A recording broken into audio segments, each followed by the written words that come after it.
Oil की बात है, यहाँ पर भी हमने बढ़त आते हुए देखी है।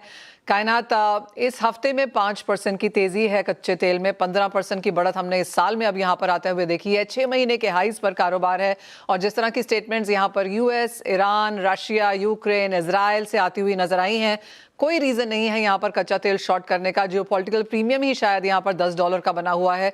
कैसे देखेंगी प्राइसेस? जी डेफिनेटली अभी कोई रीजन है ही नहीं मार्केट में कि आप क्रूड ऑयल सेल करके चले, बिकॉज बहुत सारी अनसर्टेनिटी है ओवरऑल। चाहे हम यूएस ईरान की बात करें या रशिया यूक्रेन की बात करें, कोई भी पॉजिटिव ब्रेक थ्रू आया नहीं है। सो इन दैट केस हम यही एक्सपेक्ट करके चल सकते हैं कि प्राइसेस थोड़े से भी रेंज में रहेंगे, क्योंकि जो एक ऑलरेडी जो डिस्कशंस हुई है और जो कंसर्न्स है वो प्राइस्ड इन है। अभी एक नया फ्रेश ट्रिगर लगेगा which is when things escalate. अगर अगर यहाँ से चीजें एस्केलेट होती है and if there is a military जैसे यूएस ने कहा है कि वो अटैक कुछ कर सकते हैं, मिलिट्री स्ट्राइक्स कुछ कर सकते हैं इन रिस्पॉन्स। ऑफ कोर्स जो मेन कंसर्न है ईरान से, क्योंकि Iran accounts for almost like 3 to 4% of global oil production. So वो इतना बड़ा कंसर्न नहीं है बिकॉज ऑलरेडी ये मार्केट्स जो है वो सरप्लस में है। मेजर कंसर्न है स्ट्रेट ऑफ हॉर्मुज का। In case strait of Hormuz block होता है which is home to almost like 25% of global oil flows, वहां पे एक मेजर कंसर्न आ जाता है। तो in case strait of Hormuz को रिलेटेड कोई रिस्क एस्केलेट होते हैं, देन डेफिनेटली एक अच्छी अपसाइड अनलॉक हो सकती है। 7 to 10% इजीली प्राइजेस वहां से आप जा सकते हैं।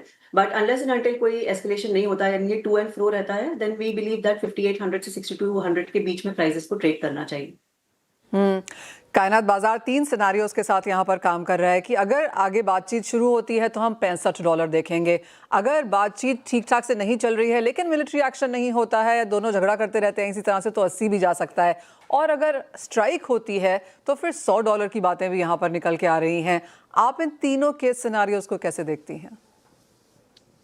जी, जैसे मैंने कहा, मेजर कंसर्न है स्ट्रेट ऑफ हॉर्मुज। अगर ये मिलिट्री रिस्क होता है, it actually puts at risk the middle east region, जो which is the biggest oil producing reason.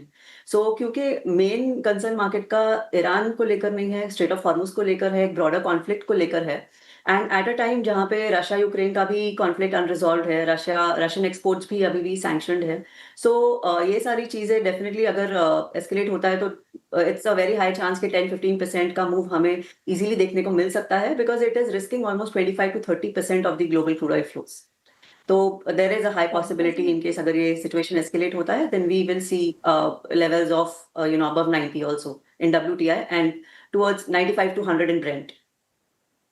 Finally एक और सवाल यहाँ पर सोने को लेकर, जहाँ पर $5000 प्रति आउंस के लेवल्स फिर से वापस लौटते हुए नजर आए हैं, चाहे वो जियोपॉलिटिक्स है, सेफ हेवन बाइंग है, या फिर ये एक्सपेक्टेशन है कि हम 2 रेट कट्स फॉर श्योर शायद 3 आता हुआ देखें इस साल में। जी अभी काफी उथल पुथल रही है गोल्ड सिल्वर में, क्योंकि एक तो FOMC मिनट्स जहाँ पे काफी डिवाइडेड एक ओपिनियन है।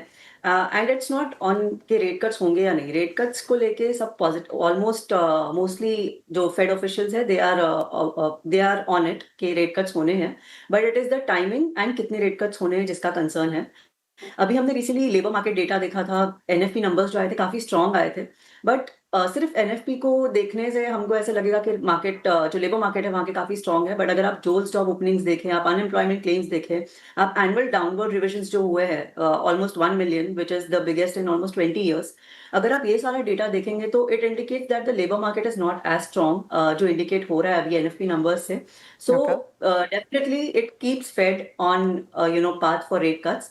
एंड यस, 2 रेट कट्स तो अभी एक्सपेक्टेड है ही। एंड बस ये हो सकता है कि क्योंकि अभी मई तक कोई रेट कट एक्सपेक्टेड नहीं है, तो ये 2-3 महीने गोल्ड और सिल्वर में थोड़ा कंसोलिडेशन हमें देखने को मिल सकता है। Fair point that. कायनात, बहुत शुक्रिया साथ जोड़ने के लिए। तो जहां